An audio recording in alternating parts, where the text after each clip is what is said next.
There are handguns people wish they could depend on, but they're the ones that fail when it matters most. Whether it's jamming under pressure, snapping after a few hundred rounds, or just feeling like a toy, these guns have earned their spot on the blacklist. And in 2025, you deserve better than a pistol that could cost you everything. So today, we're diving into the top 13 least reliable handguns you should absolutely avoid. One of them might even surprise you, so let's get into this.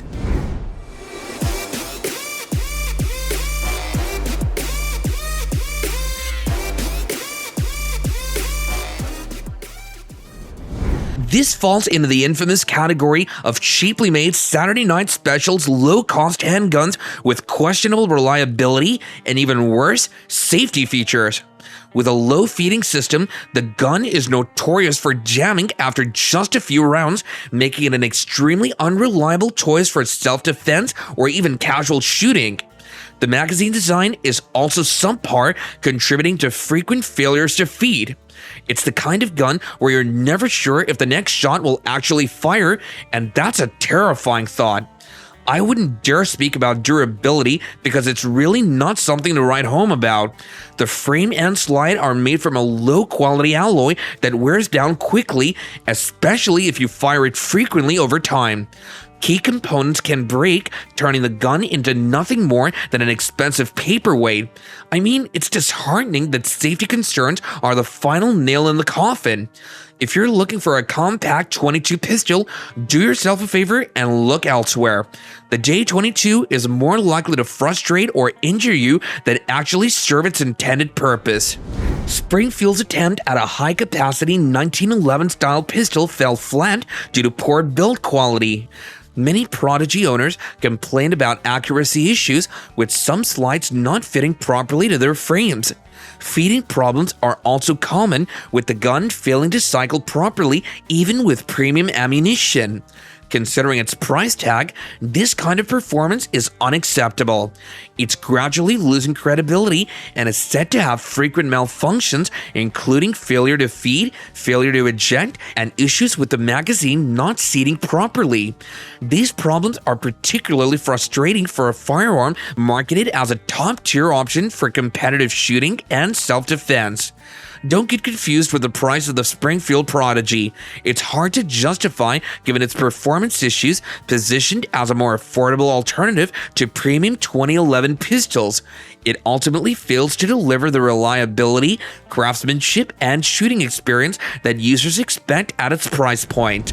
Revolvers are supposed to be the epitome of reliability, but the Taurus 608 proved that's not always the case. Over time, many owners report timing issues where the cylinder doesn't properly align with the barrel. This can lead to dangerous misfires or even complete lockups. The trigger is also heavier than it needs to be, making accurate shooting a challenge, a revolver that promises much but delivers little. Its combination of poor build quality, uncomfortable ergonomics, inconsistent reliability, and lackluster finish make it a disappointing choice for those in search of a dependable and well-crafted firearm. While it may appeal to some due to its high capacity and powerful caliber, the Taurus 608 ultimately falls short of expectations, earning its reputation as a revolver that goes wrong. For those who love revolvers, there are far better choices out there. Revolvers have long been praised for their reliability, but the AAA Windicator proves that not all wheel guns are created equal. While it's marketed as an affordable .357 Magnum or .38 Special revolver, it comes with a host of issues that make it one to avoid. One of the biggest complaints about the Windicator is its poor timing. Over time, the cylinder can start to misalign with the barrel, causing inconsistent firing and, in some cases, dangerous misfires. This isn't something you expect to deal with on a quality revolver, and it completely defeats the purpose of choosing one for reliability. The trigger is another weak point. It's absurdly heavy and gritty, making accurate shooting difficult. In double action mode, the trigger pull feels like you're dragging it through a bucket of mud, which is frustrating and impractical. For a gun that's supposed to be simple and dependable, the Windicator falls short in almost every way possible. If there were ever a gun that defined the phrase "you get what you pay for," it would be the Jimenez JA9. Trust me, you won't want to dream of getting this pistol. It's infamous for using cheap materials, particularly a zinc alloy frame that wears down at an alarming rate. After just a few hundred rounds, it starts to feel like it's falling apart in your hands. Malfunctions? Expect plenty setbacks like failure to feed, failure to eject, failure to fire, you name it, the JA9 has it. Many users report that even high-quality ammunition doesn't help, meaning this gun is unreliable no matter what you feed it. Accuracy is another nightmare. The loose tolerances make hitting anything beyond a few yards a gamble. For a gun that could mean the difference between life and death, the JA9 simply isn't worth the risk. On the surface, the Cobra FS380 looks like a decent little pistol, but the moment you take it to the range, the problems start rolling in. The gun is notorious for jamming, and the internal parts feel like they were made from recycled soda cans. Many owners report that after a few magazines, the slide starts to show unusual wear. The recoil spring assembly is weak, leading to sluggish cycling, and sometimes the slide won't even return to battery properly. It's one of those guns that might fire fine one moment and then completely fail the next. That kind of inconsistency is a serious problem, especially in a defensive situation. The P320 is a controversial entry on this list because in theory, it should be a solid gun. But it's impossible to ignore the well-documented drop fire issue where the gun has been known to discharge when dropped. Even though SIG made changes to address this, reports of accidental discharges still surface from time to time. Some users also report inconsistent trigger performance, leading to unexpected failures. While it may be a popular gun, the safety concerns surrounding it are enough to make some shooters think twice. The Diamondback DB9 is another ultra-lightweight 9mm that sacrifices durability for size.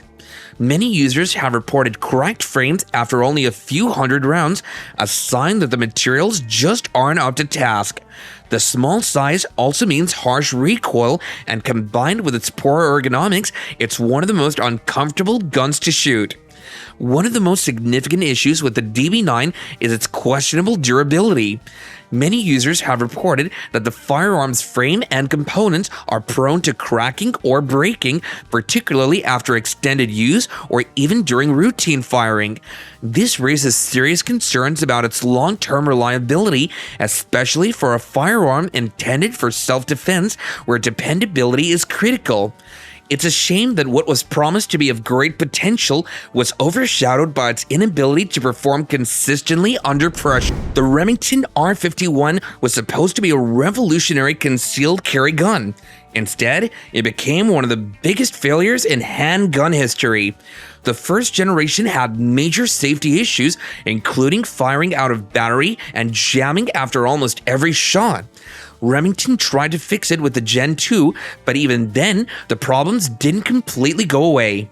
Although it was marketed as a sleek, innovative handgun designed to revive the legacy of Remington's classic Model 51, what followed its release was a series of disappointments that quickly earned it a reputation as a disaster from the start. Almost immediately after hitting the market, the R51 was plagued by a series of issues that left both consumers and critics frustrated. Users reported frequent malfunctions, including failure to feed, failure to eject, and persistent jamming and poor quality. The R51 suffered from rough machining, misaligned parts, and a lack of attention to detail during manufacturing. This not only affected its functionality, but also gave it a cheap, unfinished feel that was far from the premium product Remington had promised. For a tiny .22 pistol, the P22 sure has a lot of problems. Extraction failures are constant, and firing pins have been known to break after minimal usage. Since .22 Alar isn't known for its reliability in semi-autos, you need a gun that can handle it well, and the PT22 isn't it. Built like a tank, but that's part of the problem. On paper, The CZ Shadow 2 target is a precision masterpiece. All steel frame, crisp trigger, competition grade accuracy. It's the kind of gun that looks like it should never fail. But the reality? It's a different story. For starters, the tolerances are so tight that any dirt, dust, or lack of oil can cause reliability issues. Shooters have reported failure to return to battery, light strikes, and even occasional slide lock issues when using lower powered ammo. This thing doesn't like to get dirty, and if you're not babying it like a race car, it starts acting up. And then there's the weight. It's a beast. Great for recoil control on the range, sure, but as a carry gun or something to rely on in a fast-paced real-world scenario, not so much. It's bulky, heavy, and far from practical for the average shooter. The Shadow 2 target is one of those pistols that gets tons of love online, and yeah, it shoots like a dream when it's running clean and smooth, but when you're looking for day-to-day reliability under pressure, it's not built for that kind of trust. At first glance, the Phoenix Arms HP-22A looks like an appealing little pistol. It's compact, inexpensive, and chambered in .22 LR, making it seem like a good option for beginners or casual plinking. But that's where the appeal ends. The HP-22A might be cheap, but it's also incredibly fragile with a slide that tends to crack after a few hundred rounds, and failures to eject are a regular occurrence. While it might be fun for plinking, it's far from dependable. It also might be tempting due to its low price, but the HP-22A simply isn't worth the trouble. If you want a reliable .22 pistol, there are far better options available, but honestly, the HP-22A isn't worth the risk. You shouldn't fall for its friendly budget price tag in the Arsenal house because its low price tag comes with a host of compromises that make it feel like a budget gun in the worst ways. In other words, SCCY is popular for altering ultra cheap handguns, but the CPX2 is proof that price shouldn't be your only deciding factor. The biggest issue? The trigger reset is inconsistent, sometimes causing failures to fire. Recoil is snappy, making follow-up shots difficult. With few options for customization or upgrades, owners are left with a firearm that feels incomplete and difficult to tailor to their needs.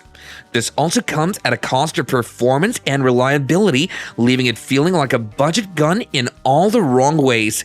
The gun also tends to have extraction problems, which only add to its long list of issues. Taurus tried to make a sleek, modern-looking 380 pocket pistol with the Spectrum, but they forgot to make it work properly.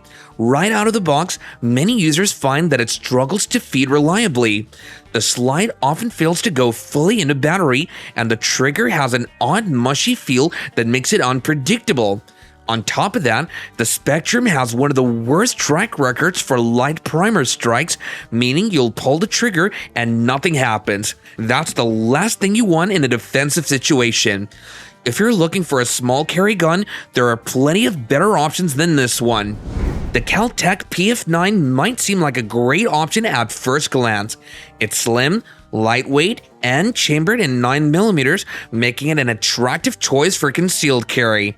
However, its downsides quickly become apparent once you actually start shooting it. True, it may be lightweight, but that's about the only good thing going for it. The recoil is brutal for such a small pistol, making follow-up shots difficult. But the biggest issue? Reliability. Feeding and extraction problems are common, with many users reporting that their PF9s simply refuse to cycle properly. The long, stiff trigger pull doesn't help either. It makes accuracy a chore, and for a self-defense gun, that's a deal breaker. And you can't just overlook some of the biggest issues with the PF9, which is its brutal recoil. Because it's so lightweight, there's very little mass to absorb the force of each shot.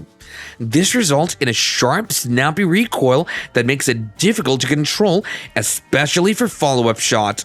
Many users find it uncomfortable to shoot for extended periods, which is a major problem for a gun meant for self-defense.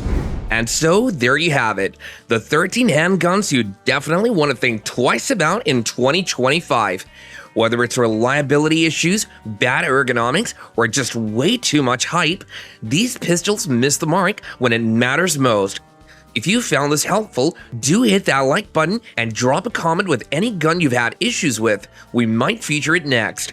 And don't forget to subscribe for more brutally honest gun breakdowns right here on Guns and Roses. Alright, I'm out. Stay sharp and shoot safe.